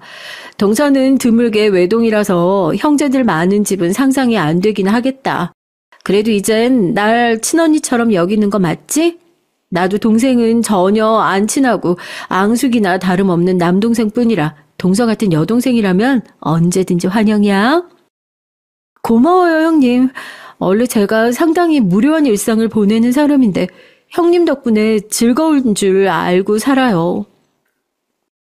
배시시 웃는 동서의 얼굴엔 제가 그 너머를 쉽게 들여다볼 수 없는 어떤 영역이 있었어요. 그런 걸 감추고 있는 사람이라는 건 진작 알아봤지만 그 너머로 가는 문을 제가 구태여 두드리진 않았습니다. 사람마다 각자 고요해서 어디론가 흐르지도 않는 호수 하나쯤은 마음속에 품고 사는 것이라고 여겼으니까요. 비록 괄괄한 성질의 시어머니, 술을 사랑하시는 시아버지, 능글거려서 친해지기 어려운 시동생, 명절 때만 보는데 그때마다 인상 쓰는 시누이, 시댁 식구들은 모두 만만치 않았고 속이 끓을 때가 많았지만 동서가 있어서 견딜만 했습니다. 동서는 시댁과 근처에 살았거든요. 그래서 시댁에 가면 거의 매번 동서를 볼 수 있었죠. 동서는 일주일에 2번 정도만 아르바이트를 하며 지냈습니다. 다른 날들은 모두 집안일을 하고 시댁 일을 했죠. 시댁에 봉사하며 사는 걸 아니까 벌이가 썩 좋지 않은 시동생도 굳이 동서에게 일을 하라거나 말을 하지 않는 것 같았고요. 시어머니께 항상 당하고 사는 것 같아도 기색은 늘 초연했던 동서는 돈을 그렇게 적게 버는데도 늘 돈 얘기가 나올 때 무덤덤한 모습을 보여서 저를 또 한 번 놀래켰던 것 같아요. 돈을 못 벌어도 저렇게 의연한 동서의 모습이 좋아 보였죠. 그리고 동서는 항상 자기를 높게 쳐주는 제가 신기하다고 했어요. 평생 살면서 남들에게 좋은 점수를 받아본 역사가 없었는데 제가 처음이라고 했죠. 전 동서를 저평가해온 사람들이 도리어 신기한 종자들이라고 생각을 했었네요. 남편과는 잘 지냈어요. 서로가 꽤 잘 맞는 상대였거든요.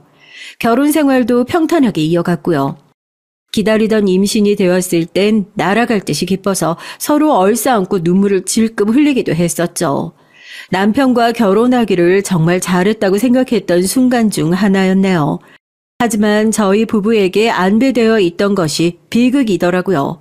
전 만삭이었고 예정일을 며칠 앞두고 있었는데 태어날 아기를 기다리며 돈을 더 벌기 위해 무리하게 야근을 자청했던 남편이 늦은 시각에 퇴근을 하다가 깜깜한 길에서 뺑소니 차량에 치여 생을 마감했습니다.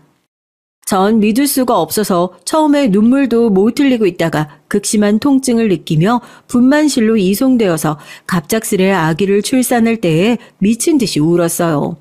세상이 떠나가라 울었던 것 같네요. 그래서 아기를 낳자마자 혼절을 했어요. 모든 기력을 쏟았기 때문이었고 전 무려 나흘이 지난 뒤에야 깨어났습니다. 그리고 전 일반 병실로 옮겨지자마자 시어머니께 뺨을 맞았어요. 내가 이래서 너는 안 된다고 했잖아. 용한 무당이 널 반대한 것엔 다 이유가 있었던 거야. 간호사가 놀라서 비명을 지를 정도였죠. 다른 시댁 식구들은 저를 원망하는 시어머니를 아무도 말리지 않았지만 딱 한 사람, 동서가 간신히 시어머니의 팔을 잡고 저지했습니다. 시어머니께서 몸부림치는 사람에 동서는 바닥을 나뒹굴었지만 그래도 꿋꿋하게 일어나서 다시 시어머니를 말리더라고요. 저조차 시어머니를 말릴 수 없어서 그냥 맞을 수밖에 없었으니 동서에게 미안하고 고마웠습니다. 그 모습을 보며 전 뜨거운 눈물을 흘렸어요. 전 남편을 잃었지만 시어머니께서는 자식을 잃으신 것이었으니 제가 어떻게 시어머니를 막을 수 있었단 말입니까? 시어머니께선 제가 낳은 딸을 시댁에 두고 저는 영영 꺼지라고 하셨어요. 손자가 아닌 건 마음에 안 들지만 장남이 세상에 남기고 간 핏줄이니 애는 써보겠다고 하셨죠. 애를 써주시기를 전 원하지 않았어요. 아기는 당연히 엄마인 제가 키우겠다고 했고요. 시아버지께서는 술을 마시는 건 집이고 바뀌고 가르지를 않는데 집에 갓난아기가 있으면 불편하다고 하셨습니다.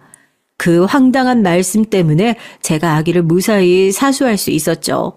당연하게 전 그 이후로 시댁에 발걸음을 하지 않았어요. 그럴 수밖에 없는 수순이었고요. 동서하고는 시댁의 발길을 끊고 서너 달이 지났을 때 처음 연락을 했었는데요. 그러고 나서도 틈틈이 연락은 주고받았었습니다. 직접 만난 적은 없었는데 남편 기일을 며칠 앞두고 오랜만에 처음 만났었죠. 남편의 기일이 아이의 생일이었습니다. 그렇게 해마다 너무 서글펐죠. 그런데 동서가 아이 선물을 사들고 온 거예요. 동서, 어쩜 이렇게 귀여운 아기용품을 다 사올 생각을 했어? 정말 고마워. 감동이야. 그간 잘 지냈지? 얼굴이 많이 상한 것 같아서 걱정되네. 혹시 무슨 일 있었어? 걱정거리라도 있는 거야? 화장을 열심히 하고 왔는데도 형님한테는 다 보이나 봐요. 제가 아무리 힘들다, 아프다, 괴롭다 이렇게 티를 내도 몰라주는 사람들도 참 많던데 형님은 다르신 것 같아요. 그렇게 말을 하며 조용히 웃는 동서가 왠지 안쓰럽게 느껴졌습니다. 전 무슨 일이 있는 거냐고 캐물었지만 동서는 그저 심란한 일이 좀 있었을 뿐이고 별거 아니라고 말을 정리했어요. 매사에 저보다 차분하고 의연한 동서니까 그렇다면 그런 줄 알고 저도 질문을 삼켜야겠다고 생각했습니다. 그때는 그게 동서를 위하는 길인 줄 알고 그렇게 했었네요. 전 동서를 통해서 시댁의 근황을 아주 일부나마 들으면서 지냈고요. 동서의 목소리가 잠겨있는 것 같을 때라든지 그럴 때면 왠지 마음이 좋지 않아서 일부러 제가 밝은 얘기를 많이 꺼냈던 것 같아요. 전 서로에게 도움이 안 된다며 손가락질을 할지언정 어쨌거나 지지고 볶으며 지내는 친정 식구들이 있었기에 늘 얘기거리가 끊이지 않았거든요. 동서는 희한하게 제 친정 식구들 얘기를 듣는 걸 좋아했죠. 그 중에서도 특히 제가 형제들과 아웅다웅하며 자라온 유년 시절의 얘기를 참 좋아했어요. 남들에게 말하기 창피할 정도로 찢어지게 가난했던 집안이었고 굶주린 일화들이 대부분이었는데도 동서는 늘 재미있게 잘 들어줬습니다. 마치 동화를 듣는 것 같다는 기분이라는 말도 했던 듯 싶어요.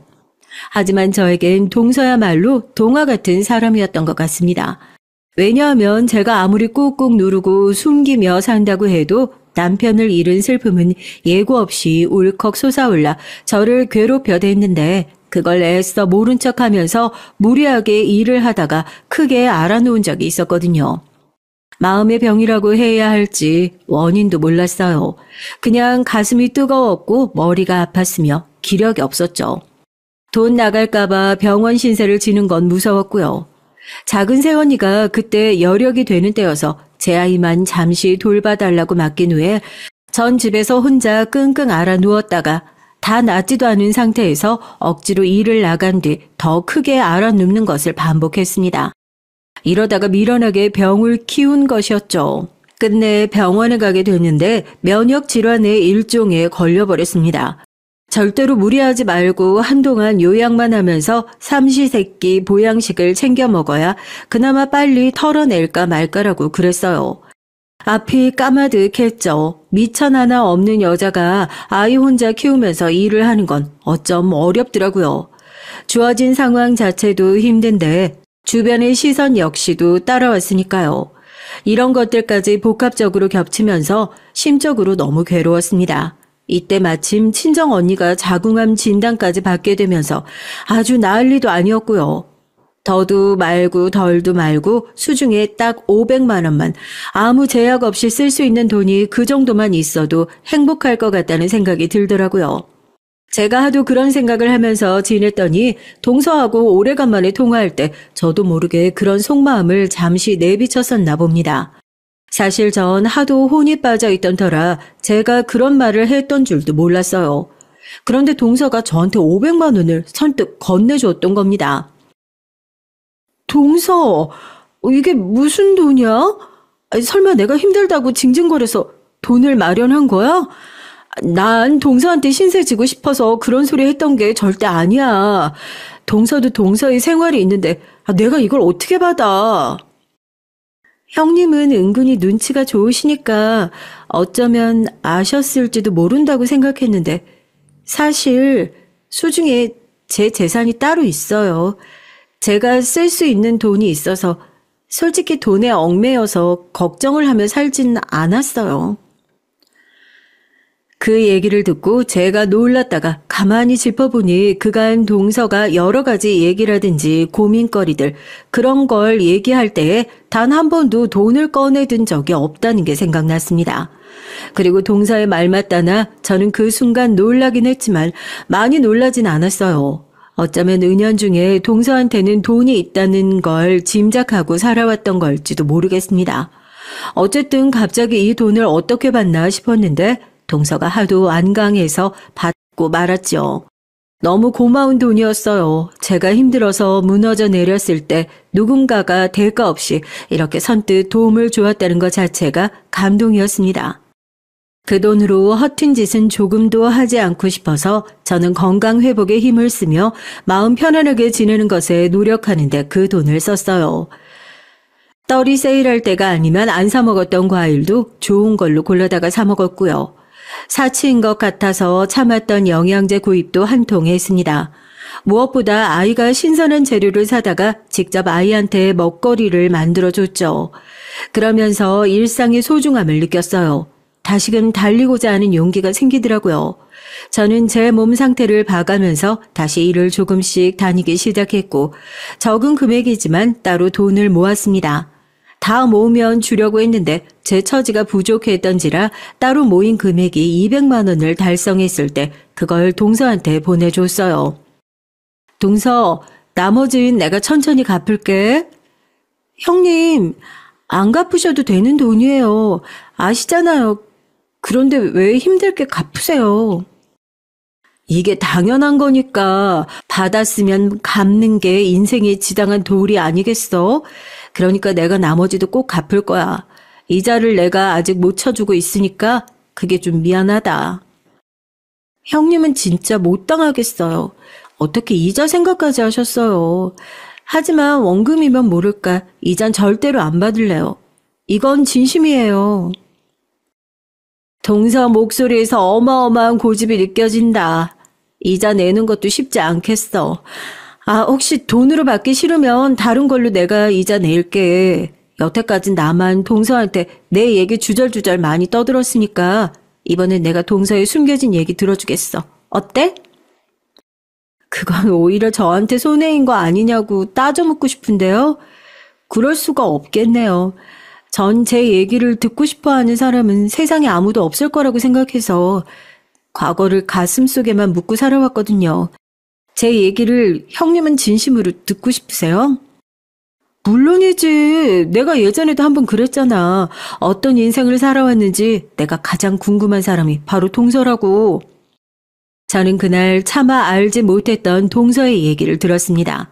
아주 한참이나 베일에 가려져 있던 동서의 친정 얘기를 접할 수 있었죠.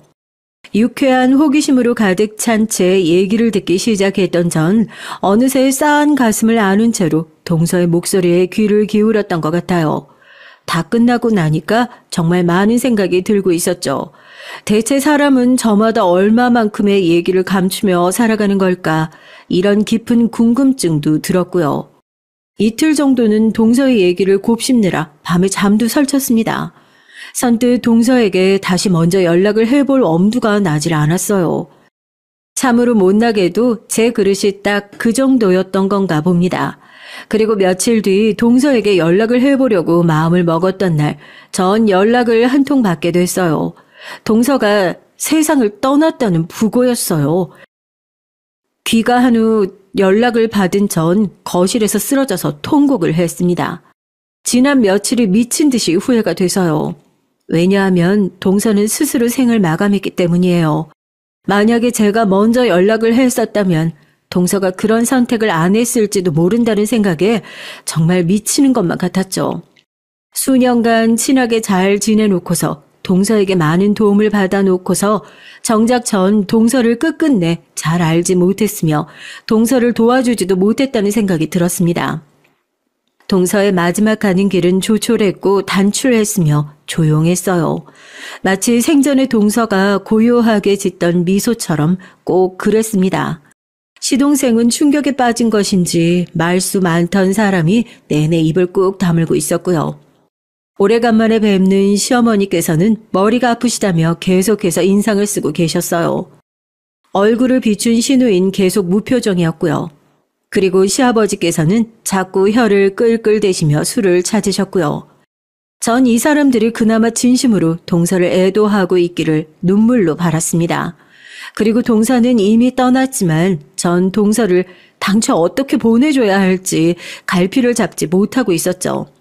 바로 그때부터 어마어마한 반전이 드러나기 시작했습니다. 동서가 세상을 등지기 전 저에게 남긴 것들이 있었던 거예요. 처음에 연락을 받고선 이게 왜 말도 안 되는 일인가 싶었어요.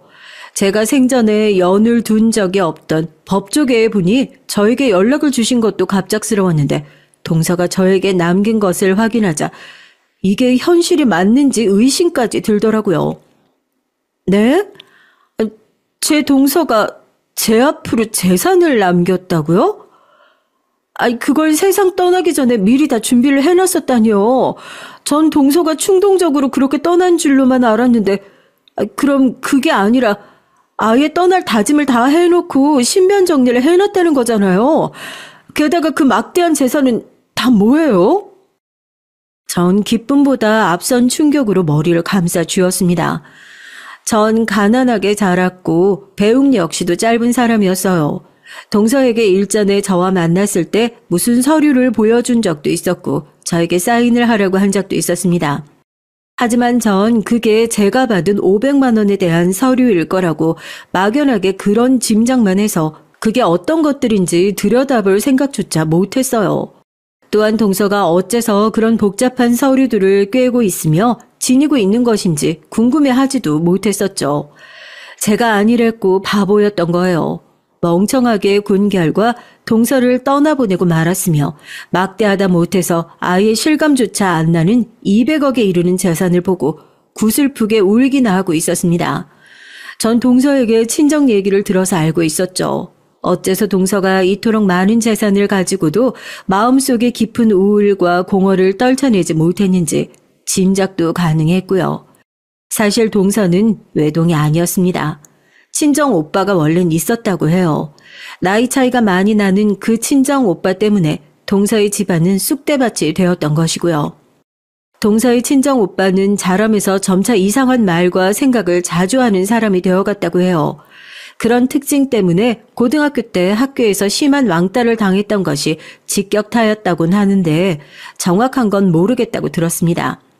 그 친정 오빠는 대학을 무려 3수를 했었다네요.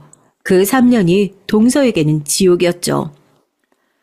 시끄러워. 너 방금 숨소리 너무 크게 냈잖아. 너 때문에 문제 하나 날렸어. 오늘 공부 다 망쳤다고. 어떻게 책임질 거야? 아, 짜증나서 미치겠네. 동서가 집에서 약간의 소음만 내도 친정 오빠는 미친 사람처럼 발작을 해댔습니다. 덩치가 아담하고 마른 체질인 동서에 반해 그 친정 오빠는 체형이 퉁퉁했다네요. 손발도 컸고요. 그런 친정 오빠한테 뺨이라도 한 대 맞으면 몇 시간은 귀가 울려서 소리가 잘 안 들리고 머리가 어지러워서 동서는 책의 글자가 안 보일 정도였답니다. 그 친정 오빠가 재수학원을 안 다녔냐고요? 아닙니다. 동서의 친정은 매우 유복했어요. 그래서 동서의 친정 부모님께선 정말 하실 수 있는 지원은 다 해주셨대요. 그런데 가끔 가다가 그곳이 숨막히다고 하면서 그 친정 오빠가 집에 막무가내로 왔던 겁니다. 집에 오면 반드시 그런 예민함을 드러냈었고요. 동서는 예민한 그 친정 오빠에게 맞고 살면서 눈치를 보게 됐고 조용히 하는 법을 익혔으며 소극적인 성격이 되어갔다고 합니다. 그런 친정 오빠가 집에 있을 때면 마음대로 웃는 것조차 못하는 자기 처지가 서러워서 동서는 슬펐다고 해요. 자기 오빠가 미웠기 때문에 성공하지 못했으면 하고 바라는 마음도 솔직히 있었지만 그건 아주 얄팍하게 작은 마음이었을 뿐 무조건 성공해서 좋은 대학에 들어가기를 바랐다고 합니다. 친정 부모님이 불쌍해서 그랬다죠. 하지만 결론만 먼저 말씀을 드리자면 그 친정 오빠는 서울 소재의 중상위권 이상의 대학에 들어가는 것에 실패했어요. 처음 재수 생활을 시작했을 땐 의대를 목표로 하겠다고 헛소리를 했었는데 그건 진짜로 헛소리였던 것이죠. 어림도 없는 얘기였다네요. 동서의 친정 부모님께선 절망적인 삼수 결과에 실망을 하시면서도 괜찮으니까 지방의 탄탄한 대학에 아무 곳이라도 가면 될 일이라고 하셨습니다. 하지만 그 친정 오빠는 기상천외한 반응을 보였죠. 지방? 지방의 아무 곳? 아무 대학? 아빠, 엄만 날 고작 그 정도로밖에 보지 않고 있다는 거죠? 난 버리는 자식이라 이거죠? 아, 네. 잘 알았습니다. 어차피 버림받은 자식이니까 뜻대로 안 살아드릴게요. 그딴 지방대학 공짜로 제발 다녀달라고 그쪽에서 저한테 절을 해도 안 가요. 난 그런 데나 다닐 인자가 아니니까. 진작 정신 상태가 별로인 줄은 알고 있었지만 그 순간에 진짜 자기 오빠가 미친 게 확실하다는 생각이 들었다고 동서는 회상했어요. 자기 오빠가 말하는 것도 그렇지만 눈빛이 반쯤 돌아 있었다고요. 소름이 끼쳤다고 합니다. 대학도 안 가고 동서의 친정 오빠는 찌꺼기 잉여 같은 생활만 계속했어요. 그때는 남자 나이 30이면 대부분 결혼을 하던 시절이었어요. 하지만 동서의 친정 오빠는 나이 30일 때 무직이었으며 대학도 안 나온 고졸이었고 군대를 공익으로 다녀온 게 인생의 최대 업적이었으며 여자를 만나본 경험은 단 한 번도 없었습니다. 사회활동 경력 역시도 없었죠. 억지로 등을 떠밀려서 몇 번 아르바이트를 나가본 적이 있었는데 그때마다 둘 중 하나였대요. 사장하고 싸우거나 손님하고 싸우거나. 동서의 친정 아버지가 한 번은 오랜 지인께 부탁을 드려서 그분이 운영하시는 공장에 그 친정 오빠를 보내본 적이 있었는데요. 그랬다가 어떻게 됐는 줄 아시나요? 하마터면 동서의 친정 아버지가 오랜 의리를 이어왔던 지인분에게 절연당하실 뻔했습니다. 그 정도였다네요. 그런 수준으로 동서의 친정 오빠는 구제불능이었습니다. 동서의 친정 부모님께선 그래서 재산을 감추며 사셨다고 해요. 가뜩이나 망나니 같은 아들이 재산만 믿고 거드름을 피우며 더욱 아무것도 안 할까봐 걱정이 되셨기 때문이죠. 그런 자기 부모 속도 모르는지 그 친정 오빠는 결국 거나하게 사고를 쳤습니다.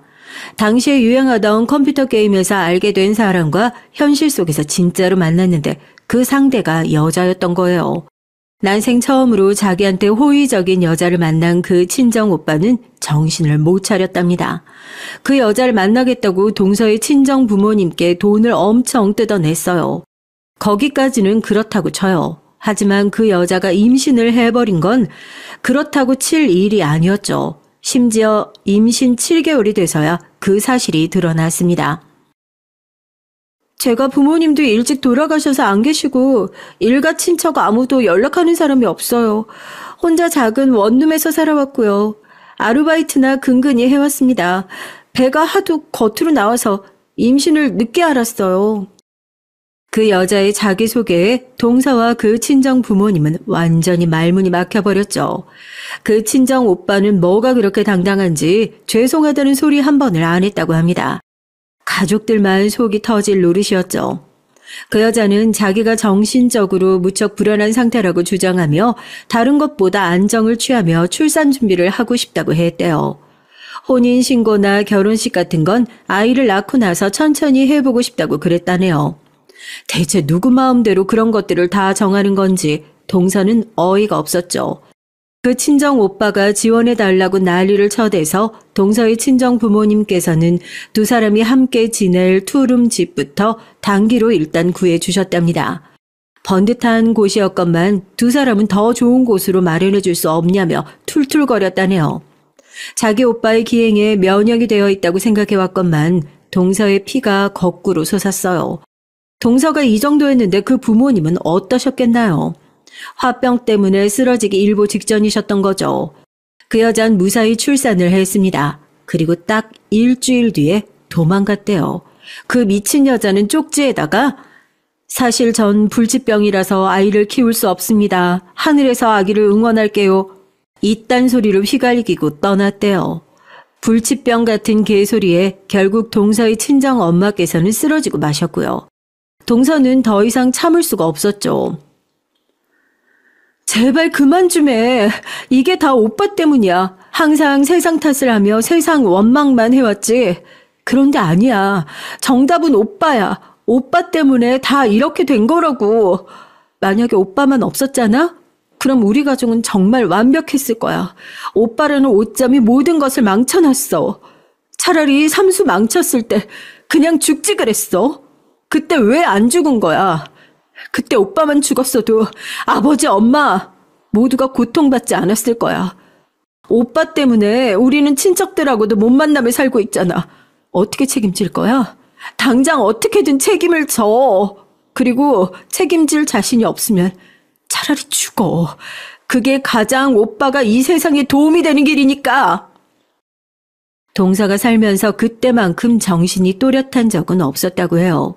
그 순간 동생이 부릅뜬 눈으로 이를 빠드득 갈며 말을 하자 그 친정 오빠는 넋이 나가버렸습니다. 그 순했던 동생이 부릅뜬 눈으로 이를 빠드득 갈며 말을 하자 그 친정 오빠는 넋이 나가버렸어요. 그러더니 이튿날 술을 마시고서 집에 불을 질렀습니다. 아기가 있는 방에서 방화를 했어요. 아기와 함께 죽을 작정이었던 겁니다. 동서의 친정 아버지께서 귀가하시다가 현장을 보셨고 몸을 던져 아기만이라도 구하려고 하셨지만 이미 늦은 뒤였어요. 연약했던 어린 생명은 숨을 거뒀고 파란만장했던 그 친정 오빠의 삶도 마감하였죠. 병원 생활을 하고 계셨던 동서의 친정 엄마께서는 이 소식에 오열을 하셨고요. 건강 상태가 급속도로 더욱 악화됐습니다. 화재 현장에서 많이 다치셨던 동서의 친정 아버지께서는 후유증을 앓다가 돌아가셨고요.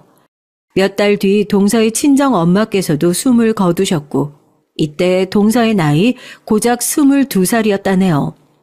전 여기까지만 동서의 입에서 직접 들어 알고 있었지만 친정의 재산을 물려받은 것도 그 시점이었다는 것은 이제서야 알게 된 바였습니다.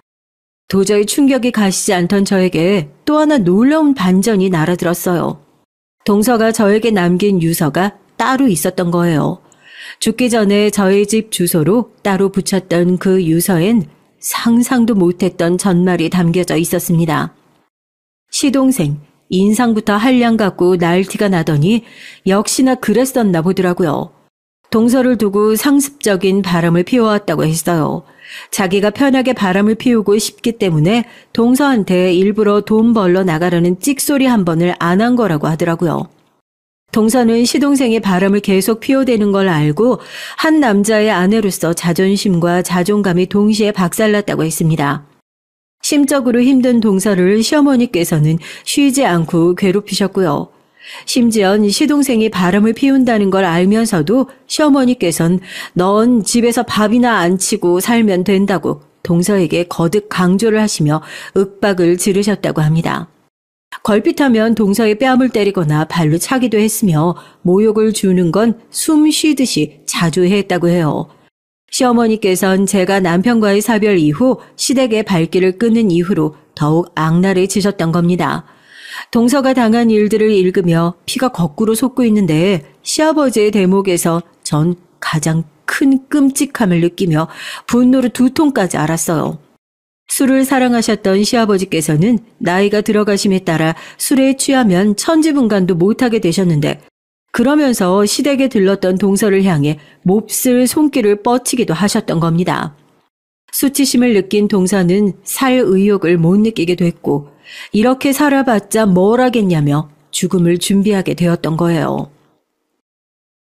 형님이 갚아주신 200만 원은 제가 살면서 손에 쥐어본 돈 중에서 유일하게 절 행복하게 만든 돈이었어요. 200만 원으로 저에게 주신 행복, 그 값으로 200억을 형님에게 드리고 떠납니다. 전 가지고 있어봤자 단 한순간도 행복해 본 적이 없던 돈이었네요. 부디 이 돈으로 저를 대신해서 그 사람들에게 복수를 해주시겠어요? 제가 마지막으로 부탁드려요. 저에게 망설일 이유 따윈 존재하지 않았습니다. 동서가 떠난 날짜부터 3개월을 꼬박 깊은 슬픔으로 경건하게 애도의 기간을 가진 전 움직이기 시작했죠. 복수의 때였습니다. 돈의 힘이란 대단하더라고요. 전문가들을 수족처럼 부릴 수 있으니 말입니다. 사람을 써서 알아보니까 시동생에게는 정말로 여자가 있었는데 동서가 세상을 떠나기 전부터 만남을 이어왔던 한마디로 상간녀였어요. 웃긴 건 그 상간녀 이전엔 또 다른 상간녀들도 있었고요. 시동생 놈이 아주 말종이었던 것이죠. 상간녀가 성미 급하고 귀가 팔랑거리는 사람이라는 정보를 입수했어요. 그래서 상간녀에게 시동생이 마치 동서를 직접 죽인 것처럼 그걸 슬쩍 고발한다는 취지의 내용을 적어서 익명으로 보냈습니다. 동서는 억울하게 스스로 생을 마감한 것처럼 포장된 것이지만 실상은 다혈질인 시동생이 사건을 벌인 것이라고 적혀 있었는데요. 그걸 보고 상간녀는 경악을 했죠.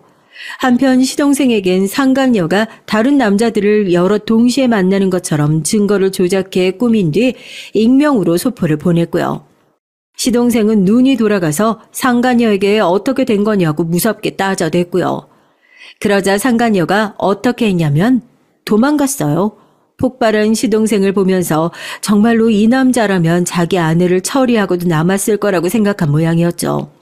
짐을 싹 다 챙겨서 아예 잠적을 했습니다. 동서가 지고지순한 여자라서 골랐다고 했던 시동생은 소유욕 같은 게 강한 남자였어요. 상간녀가 사라지자 분노했는데 그때에 맞춰서 제가 돈으로 준비한 꽃뱀을 보내줬죠. 예쁘진 않아도 청순하고 여리여리한 여자였어요. 그리고 시동생의 비위를 잘 맞추며 무조건 숙여주는 미덕도 지니고 있었고요. 불안정한 상태였던 시동생은 그런 꽃뱀에게 즉각 넘어갔습니다. 금세 홀렸죠. 그리고 연기력이 끝내주는 꽃뱀의 온갖 거짓말에 다 넘어가서 돈을 다 뜯겼어요. 돈도 잃고 배신까지 당한 시동생이 절규하던 모습 어찌나 볼만했는지 몰라요. 시동생이 자기 발등 찍으며 자멸하는 동안 그 모친은 뭘 하고 계셨냐고요? 한바탕 속고 계셨습니다. 시어머니께서 그렇게나 맹신하시던 무당 제가 찾아가 봤죠. 그리고 돈으로 매수를 했어요. 대단한 무당이니 어쩌니 해도 결국 돈 앞에서 눈이 돌아가더라고요. 돈을 받은 무당은 시어머니께 엉뚱한 소리를 해댔습니다. 집에 부정한 기운이 내려앉았으니 당장 재산을 다 처분해야 한다고 했죠. 네? 아니, 지금 재산을 다 처분하면, 내년, 그리고 내후년에, 2배와 3배로 그 재산이 돌아올 거라고요? 다른 사람한테 말하면 큰일 난다고 무당은 입조심을 강조했고, 시어머니께서는 더욱 그 엉뚱한 소리에 진심으로 빠져드셨습니다. 아무한테도 안 알린 채 재산을 슬그머니 하나둘 처분하셨죠. 전 시아버지께 익명의 제보를 드렸어요. 시어머니께서 무당한테 올려 전 재산을 날리는 중이라는 내용이었죠. 시아버지께선 당연히 크게 분노하셨는데 만취하신 채였습니다. 왜냐하면 시아버지께 계속해서 지독하게 독한 양주를 선물로 보내드리고 있었거든요. 값비싼 양주를 보신 시아버지께선 눈이 돌아가서 술 드시는 걸 멈추지를 못하셨습니다. 독한 술에 취해 계셨던 시아버지께서는 이성을 잃고 시어머니를 때리셨어요. 이 빌어먹을 여편네가 기어이 무당 때문에 재산을 말아먹어?